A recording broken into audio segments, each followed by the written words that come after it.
merci beaucoup d'être là. On va tout de suite démarrer avec interface.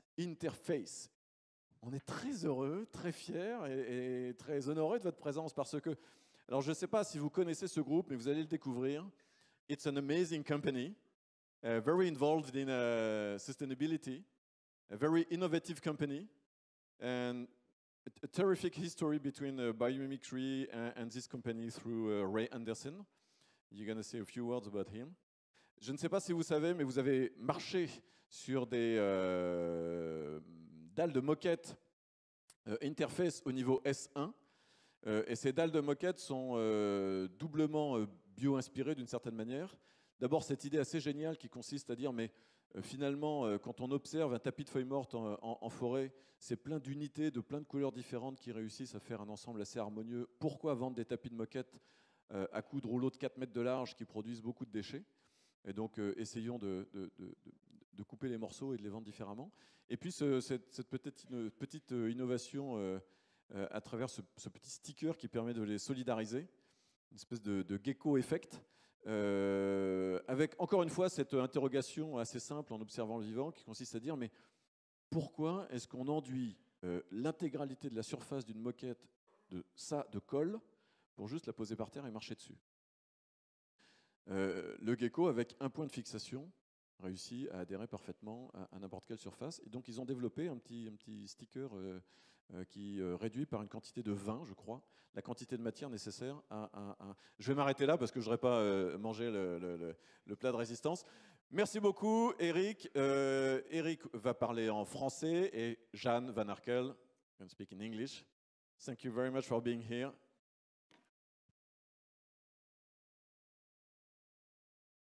Bonjour à toutes, bonjour à tous. Donc, Alain, merci beaucoup. Donc oui, nous allons vous faire voyager dans le monde merveilleux de la dalle de moquette par la présentation de notre entreprise qui ne peut que commencer par cet homme qui s'appelle Ray Anderson. Donc Ray Anderson a créé la société Interface en 1973 et très sincèrement, c'est notre fondateur, il a disparu en 2011, mais il est toujours là avec nous. C'est lui qui a donné l'impulsion et qui a fait ce que l'on est aujourd'hui. Donc Ray, en 1994, a dû faire face à une question toute simple. Il était dans une conférence et quelqu'un s'est levé en disant « Bon, ok, vous fabriquez de la dalle de moquette, vous avez donc une activité industrielle polluante, qui a un impact sur la nature, et qu'est-ce que vous faites pour ça ou contre ça ?» Et il n'a pas su répondre, du tout. Et il a très clairement validé le fait que depuis 1973 jusqu'en 1994, pour être assez cru et assez direct avec vous, nous avons pollué, et qu'à partir de ce moment, il fallait faire quelque chose. Donc comme tout bon ingénieur, il s'est dit, il faut que je conceptualise tout ça et que j'explique ça à mes équipes, parce que le changement doit être radical. Donc, il a développé cette idée de Mount Sustainability. Donc, il a expliqué aux équipes Interface que le chemin va être tellement long et tellement dur que ça va correspondre à l'ascension du mont Everest. Donc, il a expliqué tout ça sous ce concept et de se dire, c'est terminé la version linéaire du Tech Make Waste, c'est-à-dire on prend des matières premières, on produit et on jette. Et d'avoir vraiment cette approche circulaire en 1994. Donc ça ne s'appelait pas encore l'économie circulaire, mais malgré tout. Donc, comme tout bon ingénieur et patron d'entreprise, il a donné un objectif, et en 1994, il a dit, à l'horizon 2020, la société Interface doit être neutre sur ses impacts, avoir un bilan carbone neutre et avoir cet objectif atteint d'être restauratif. Et il a demandé conseil à ce monsieur qui s'appelle Paul Hawken. Et Paul Hawken l'a tout simplement bousculé avec une question. Une seule petite question. Il lui a dit, Ray, si la nature dirigeait ton entreprise, qu'est-ce qu'elle ferait?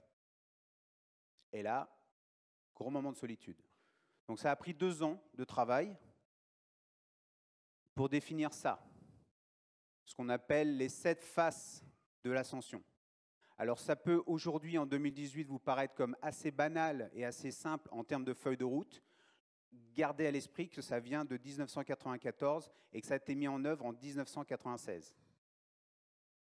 Donc là, il y a eu un point d'inflexion majeur à toute la société. On ne parle pas d'amélioration continue, je sais qu'il y a des ingénieurs dans la salle, on parle de rupture forte, avec des objectifs clairs. L'avantage du monde anglo-saxon, c'est qu'une fois qu'on passe du concept à la réalisation, on fixe les objectifs et on suit. Donc là, vous avez ce qu'on suit depuis 1996. Chaque année, tous les managers de l'entreprise doivent améliorer ces métriques, enfin ces indicateurs, pardon. Et vous voyez sur les thématiques principales, notamment l'émission de gaz à effet de serre, l'utilisation d'eau ou l'utilisation des énergies renouvelables, on est très clairement sur nos objectifs pour, en 2020, atteindre notre mission zéro. Et encore une fois, parce que la société Interface, à notre petite échelle, voilà, Interface est un groupe de 1 milliard de dollars de chiffre d'affaires, donc certes, nous sommes industriels, une présence mondiale, mais on n'est pas non plus une multinationale. Mais dès lors que c'est inclus et inscrit dans votre culture, on ne s'arrête pas là. D'ici 2020, on va dire, voilà, ça nous a pris 26 ans. Il y a quelques start-upers dans la salle qui n'ont pas cet âge. Donc, encore une fois, un des enseignements de l'expérience d'Interface, c'est quand on parle de nature, on parle de temps long. Donc, on parle de ténacité, on parle de tenir les objectifs sur de longues périodes. Et donc, on s'est dit, 2020 c'est bien, mais les vrais enjeux, du fait de notre apprentissage depuis 1994, ils ne sont pas simplement de se dire on est neutre et on n'a pas d'impact. C'est d'approcher cette thématique de régénératif et de se dire, OK, on doit aussi élargir notre panel, on doit aussi élargir la prise en compte de ce que l'on fait nous, en tant que petit industriel, dans notre petit coin, et de se dire que voilà, socialement, économiquement, on ne peut pas se restreindre à ça. Donc notre CEO, Jay Gould, à la conférence à San Francisco des grands maires des villes mondiales, s'est dit, notre nouvelle mission, au-delà de mission zéro, c'est Climate Take Back, avec l'objectif d'ici 2040 d'être une société à bilan carbone négatif. Et donc, on va secouer toute l'organisation, on va refondre nos processus industriels et de gestion d'affaires pour pouvoir atteindre ces objectifs. Encore une fois, qui seront extrêmement ambitieux. Donc, on est sur la partie où, bien évidemment, d'un point de vue empreinte carbone, la neutralité sera atteinte en 2020. On est aussi sur la partie lead industry. Notre objectif à 2020, il est très simple. On va apporter un prototype industriel avec des grands groupes industriels qui sont dans la salle, de se dire, voilà, nous, ça nous a pris 26 ans, on a fait des erreurs, on a eu des réussites, on a eu telle méthodologie, on a eu telle approche, ça a marché, ça a moins bien marché, mais au moins, regardez, venez, apprenez, venez nous voir, volez nos idées, c'est gratuit, allez-y, posez des questions. Et je pense que si nous, ça nous a pris 26 ans de 1994 à 2020, vous, avec les nouvelles technologies, avec les nouveaux investissements, toute cette problématique qui, enfin, la prise de conscience est en train d'arriver. On en a un petit peu assez d'être tout seul dans notre petit coin d'industriel et essayer de prêcher dans le bon sens. Alors, voilà, l'objectif, c'est ça. Et donc, ce qu'on fait... Vous vous sentez seul, Eric? Vous vous sentez seul? Non. Alors, mais on est très nombreux. Croyez-moi, les équipes sont vraiment... On n'a peut-être pas les meilleurs ingénieurs, mais on a les plus motivés, on a les plus furieux, ça c'est sûr. Donc, dans cette approche, on change radicalement notre vision du carbone. Parce que, comme vous dites, voilà, carbone ou mauvais, pas bon. Non. Nous, on se dit, le carbone, il est disponible partout. Il suffit juste de le séquestrer, il suffit juste de l'utiliser. Donc très clairement, de façon encore une fois ultra pratique, toutes les équipes R&D ont une seule mission, ne pas d'utiliser de matières premières pour les développements de nouveaux produits. En gros, utiliser des déchets, où qu'ils soient. Et vous allez voir la concrétisation de ça. Après, je laisserai la parole à Jeanne, sur l'aspect, encore une fois, plus appliqué au biomimétisme. Donc, au niveau du carbone, c'est très simple.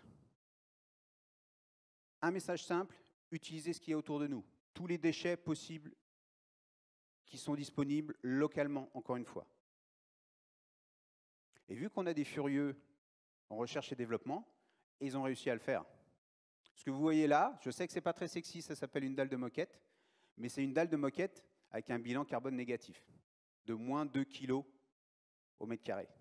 Aujourd'hui, la moyenne sur le marché des très très bonnes dalles, c'est 7 kg. Voilà. Donc on est à moins 2 là. Et à l'intérieur de ça, vous avez à peu près 3 ruptures technologiques en termes de process de production. Excusez-moi Eric, c'est juste un truc pour toute la journée. Vous avez le droit de réagir dans la salle quand des choses vous plaisent moins. Vous avez le droit de soutenir les orateurs, de manifester votre présence, etc. Merci, pardon. Voilà. Et donc, ce n'est pas simplement un prototype en laboratoire, c'est aussi de pouvoir proposer des produits aujourd'hui commercialisables. Donc ça fait 18 mois qu'on a lancé une sous-face, des moquettes que vous allez voir dans l'entrée, avec voilà, un bilan carbone négatif, qui utilise bien évidemment des déchets pour sa conception, qui utilise depuis le début, puisque chez nous l'éco-design, l'éco-conception est inclus dans le modèle de toute façon, dans la formation des équipes, dans leurs réflexes, dans leurs approches. Et donc, on peut faire. Ce que l'on a besoin aujourd'hui, c'est d'un effet d'échelle. Nous impactons à notre niveau, mais très clairement, si les acteurs, donneurs d'ordre, investisseurs, ne prennent pas ça et se disent « Allez, on essaye, on fait, on achète, et on prouve que ça marche à très grande échelle », on ne va pas se désespérer, hein, parce que, croyez-moi, depuis 26 ans, on en essuie des échecs, mais on va continuer, nous. Mais c'est juste disponible, c'est là. Donc voilà, c'est 26 ans de boulot, de travail, de compétences, d'échecs, de réussite, mais aujourd'hui, ça fonctionne pour nous. Merci Eric. Je suis très heureuse d'être ici. And I rather speak English a little bit, I speak it a little bit better than French. So I'm going to share what you can do more, because this is about products, but we also produce those products. So even if we have factories with hardly no negative impact, being carbon neutral, can we do more? And this is why we work together with the people from Biomimicry on factories as a forest. So not only looking at what resources we can use from other industries, but how can our factories actually contribute to a better outdoor climate, just like our products are contributing to a better indoor climate.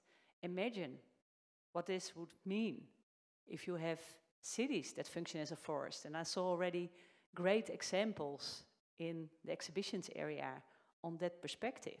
This is not only about giving factories or cities a green look, but it's really making them functioning as nature.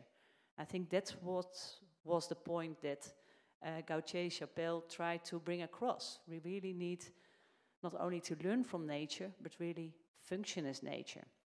And this is where we are going to work on. If you see our journey, and that's what I think Eric very well explained, we are actually more or less already reaching our 2020 goals. Of course, there is still a lot of dots on the i's we have to put, but we can move to the next level, the next ascent, the next mountain. Mount Sustainability appeared not to be an end goal. It's actually a starting point to go to the next level. But we wouldn't be in this place if it wasn't for biomimicry thinking. So we have to thank biomimicry and nature for guiding us in our journey since the 90s. And I will share what inspired us to create and to work towards a climate fit for life, both outside and inside. Because this is what inspired us in the 90s. Really, nature. We want to run our business as nature does. Closing technical loops, looking at recycled solutions, but also bio-based, natural loops, looking at bio-based solutions, and doing that in a way that we create value, not only for our business, but also for the environment and society. And the life's principles that Gautier Chapelle showed inspired us to, into our 7 fronts. And that actually inspired our designers to ask the question, how would nature design a floor?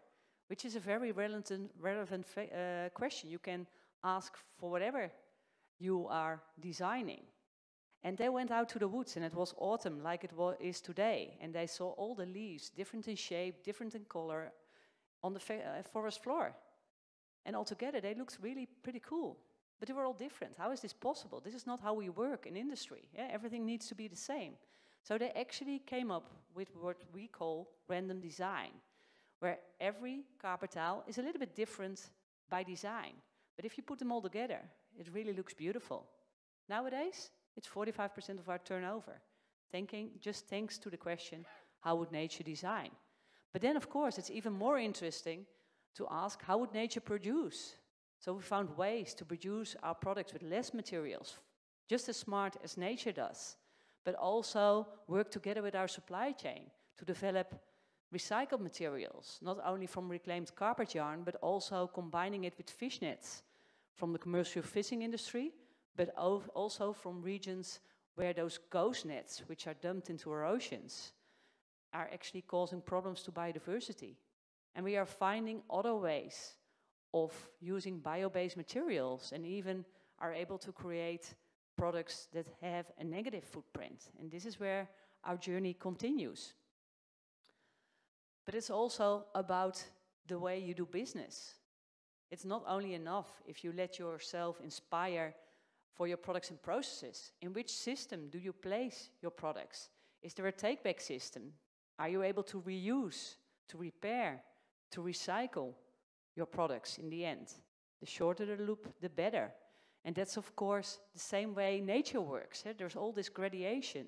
It's first reused and then actually recycled on raw material level. That's the model we need to follow. And then indeed, thank you for explaining this example. The most important lesson we learned, ask somebody else for help. Somebody outside of your industry. And for us, thanks to biomimicry, it really works very well to ask a biologist. Because they not only come with a solution, but they also give you another perspective. Why glue the carpet to the floor? You know, gravity will do the work. And then, because we do mainly business to business, this might not be the solution. And then he says, okay, then you just connect them together. And we just never thought of it.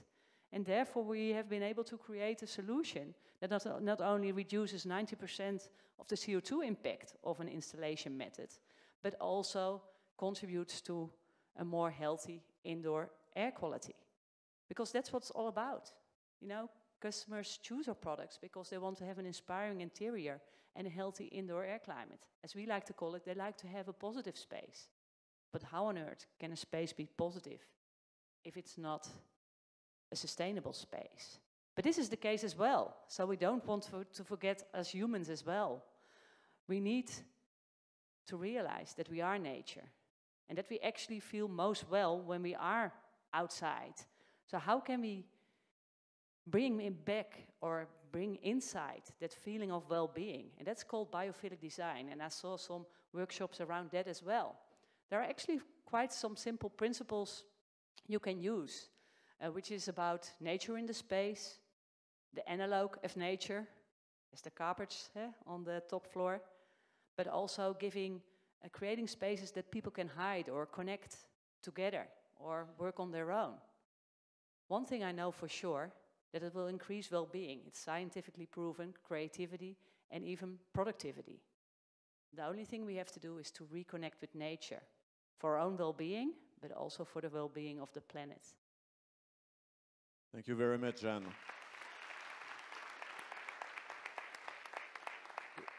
Et juste un dernier mot. Tout d'abord, merci Alain et merci à toute l'équipe.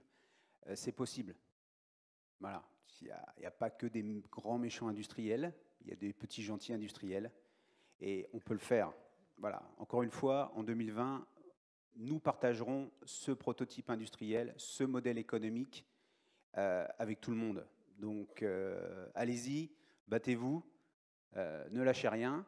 Et encore une fois, prenez tout le positif avec, j'espère, l'expérience interface. Merci beaucoup. Merci beaucoup, Interface.